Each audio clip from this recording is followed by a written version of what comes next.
Okay, so it's been a hot minute since essentially since Saturday. Today's Thursday. I've been doing okay. This week's been good.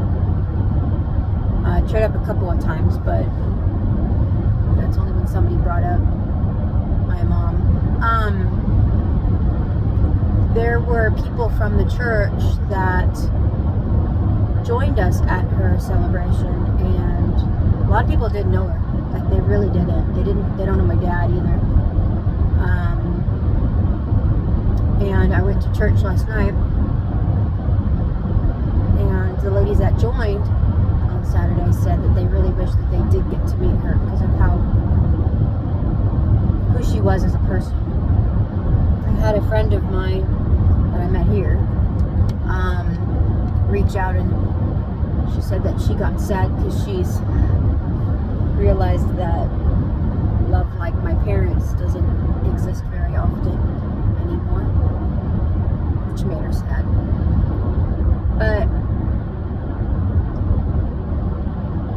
I mean, realistically, the part that made my parents love so good was commitment.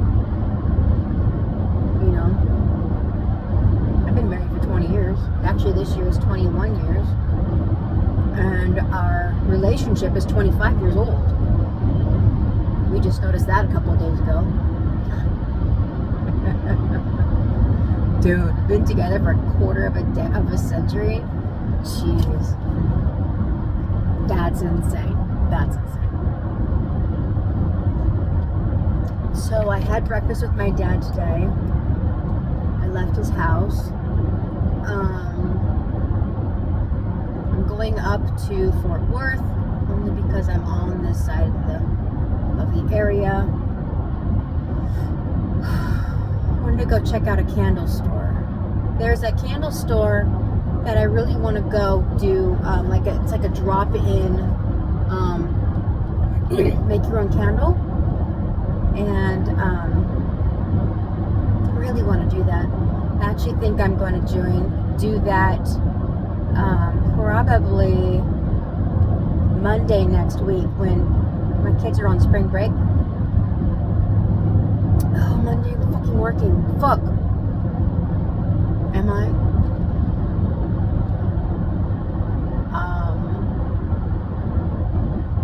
Oh no, they're closed Monday and Tuesday. Wednesday next week we're going to Houston to go see Meow Wolf. Thursday I'm working like a damn animal because it's what I do on Thursdays. And then Friday. What would be Friday? Friday I have a virtual doctor visit. We'll probably do Friday. But yeah, the candle place is closed Monday and Tuesday. I forgot.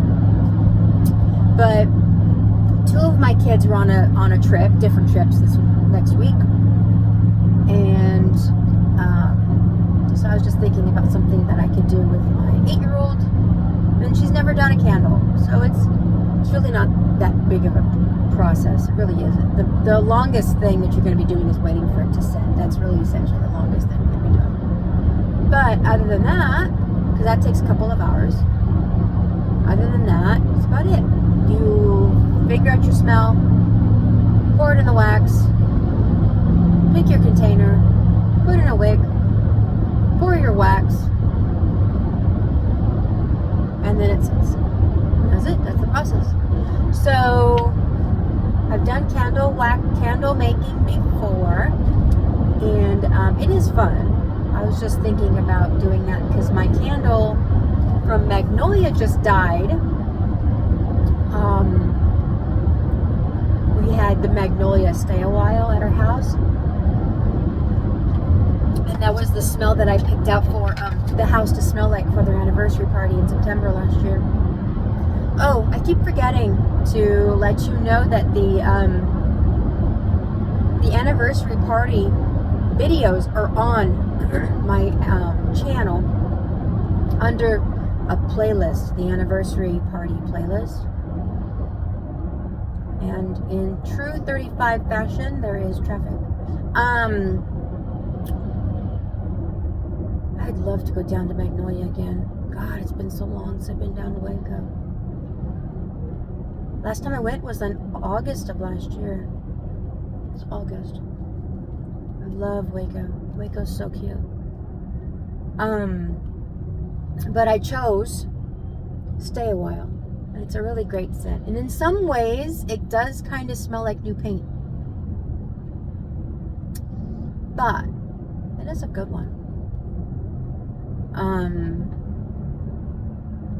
I just replaced my oil diffuser in that same smell for our living room. So construction. Ew. Gross. Are they pushing us off? Where are they going to put us to? Left lane. Oh, the left lane is closed in half a mile. Okay, I'll just get over. I was thinking about something else that I could do, and I am an LMFT. I really am. Licensed marriage and family therapist. It is what I do. And I want to sit down with you and talk about things that I know that I can teach people. Like boundaries. Thought distortions. Grief techniques that I learned. DBT techniques that'll help anybody out with emotional regulation. Things of those natures. I'm not going to play video games. You're not going to see me on a game. I will actually think I might post a video at our next plant sale. That might be fun. I'm really looking forward to that one. That's in a couple weeks. I have to get my plants ready for that. But after that plant sale, I'm going to propagate the shit out of some of my plants because I got a lot of stuff that's growing and I don't have any room to put it. So I have to sell plants in order to make room. And I've got some pretty neat stuff I'm going to be coming out with. I have a Thai sunrise, philodendron Thai sunrise to propagate. I have, I can make more of my burgundy princess, which is my Ron Burgundy.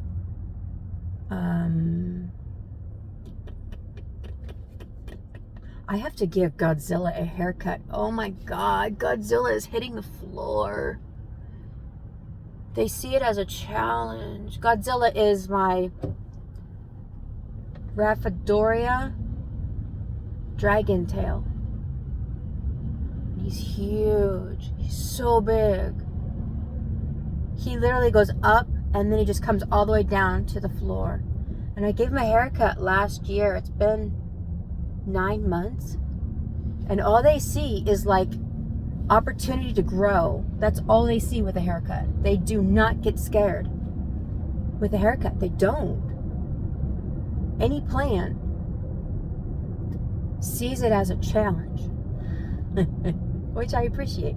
My pink diamond, Homa Lamena, pink diamond, Homer, came back with a vengeance. That is one beautiful leaf. I was trying to sell Homer before for $130. I would love a pink diamond. I'm not sure if I want to. I'm still unsure if I'm going to keep him or not. Right now, he's going to stick around. We'll see what happens later. But he's going to stick around right now. And what else do I have to propagate?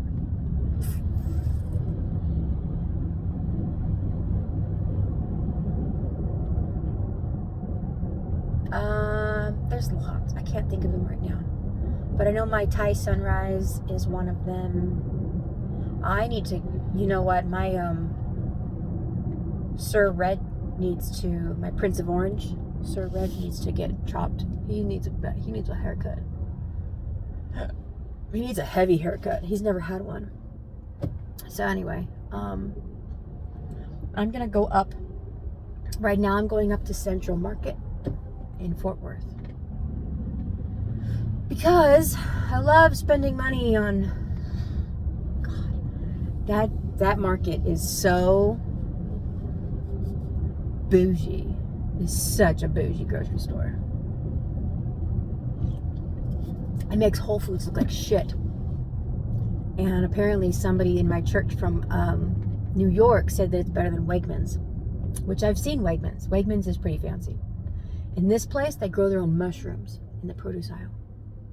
They keep their produce cold. It's literally on ice every day. Every day. If you need any kind of specialty item, HEB Central Market fucking has it. They're the only place I've been able to find real wasabi. Don't be fooled. The stuff in the restaurants is fake. It's all fake. You can tell real wasabi. When you eat real wasabi, you'll be able to tell the fake stuff. Because it's so hot, it's horseradish. That's essentially what it is. It's cheap, it's fake, it isn't wasabi. The real wasabi has a small bite to it, but essentially it's just flavor. It's weird, it's hard to describe, but it's like horseradish is like this much heat and real wasabi is like that much heat. And it's just really good. It's just tasty. And once you can tell, I actually, I have wasabi. I have real dried wasabi at my house from Central Market because they sell it in bulk. So like per ounce, I think it's like a couple of dollars. I'm like, holy cow. But I got a little bit. I got just a little bit in a bag. And then I brought it home because you add water to it and it's a concentrate, right? So, but I went to after I got that, I went to a sushi restaurant in Austin, and I ate there for lunch once when I was on a conference for that day. And I looked at that guy and I said, "You have real wasabi?" He's like, "Yeah." Holy shit, I know this. I'm so fancy. I'm so special. Oh my god, I feel so smart. It was so funny. Oh my goodness. Because I was like, he has to know real wasabi is really expensive. It's a lot of money to like provide real. But this place was. That place was good. Some of my best dates have been by myself. Took myself to Red Lobster once and bought lobster market price. Yep. That was a good date. That was a good date. And I was married, had children, everything. Took myself on a date. I bought myself jewelry before, flowers, all those things. Because you should date yourself. Why not? Why not? You gotta wait for somebody else to do it? Really? Go out and eat by yourself. Go to a movie by yourself.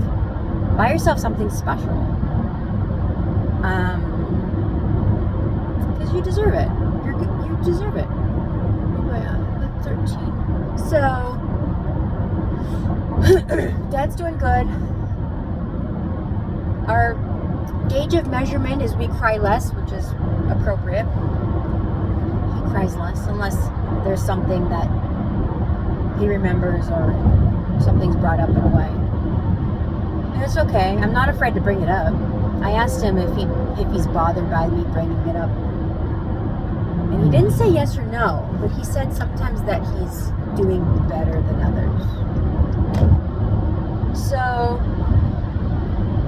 but in my therapy way, I'm not scared of any topic,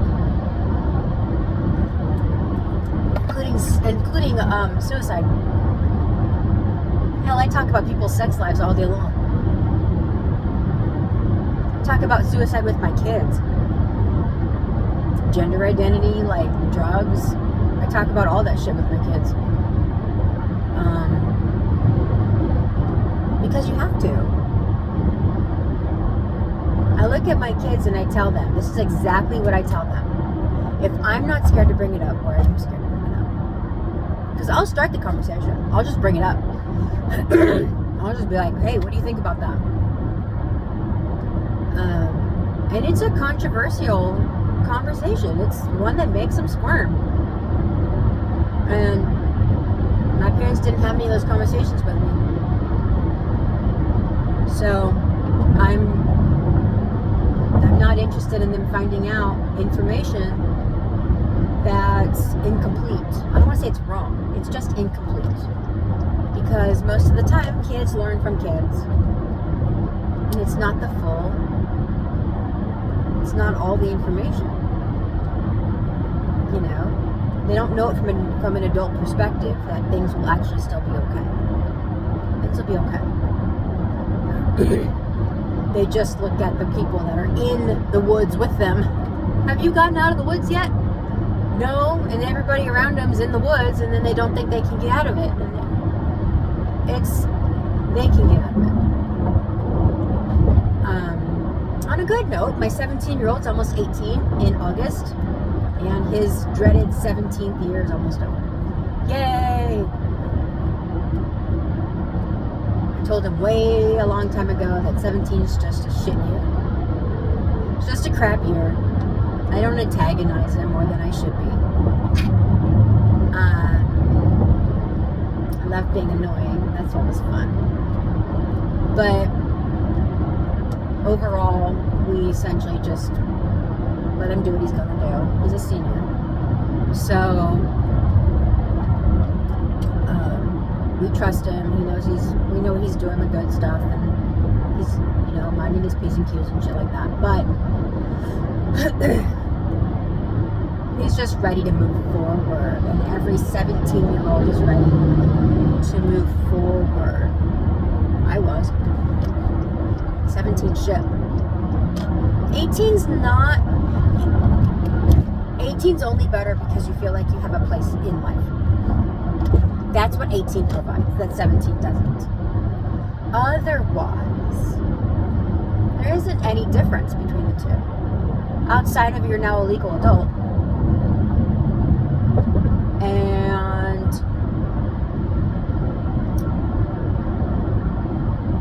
you feel like you have a little bit of some clout in the kid realm. You have no clout in the adult realm. No, sorry.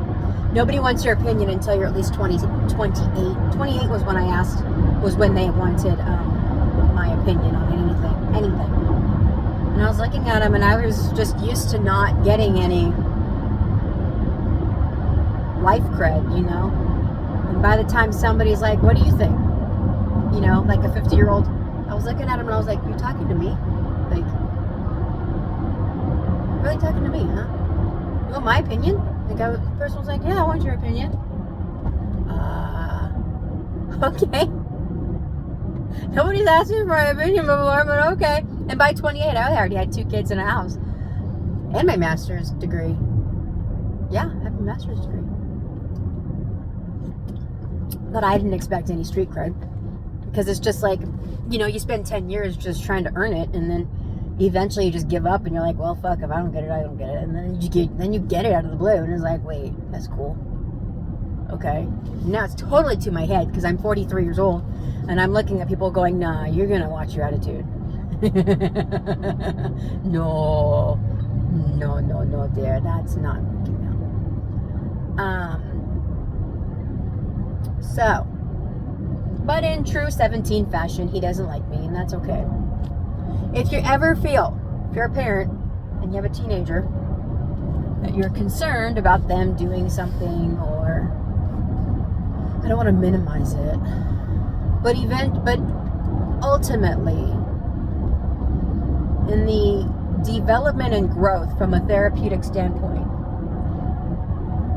16 to 18, 19 years old, they are in a transition period. It isn't you that they don't want. It's this transition period that they're trying to figure out between independence and dependence. And this is the development theories from, I want to say Pavlov. Pavlov's the dog. It's not Pavlov. It's,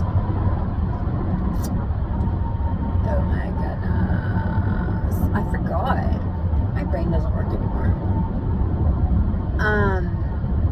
The developmental stages from a theorist in the past.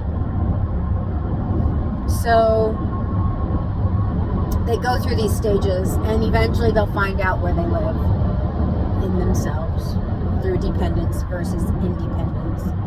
And anybody who has a teenager in that age range knows that they start talking less, they start to have less interactions. He never gets out of his room anymore.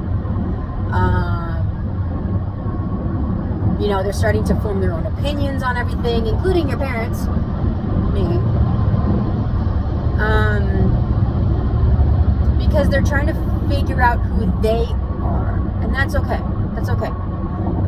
It doesn't mean that as a parent we did anything wrong. It just means that they are on their own young adult journey, and eventually they'll make their way out of it and find out who they are, and then they will come back. So, just because he doesn't like me does not mean he'll always not like me.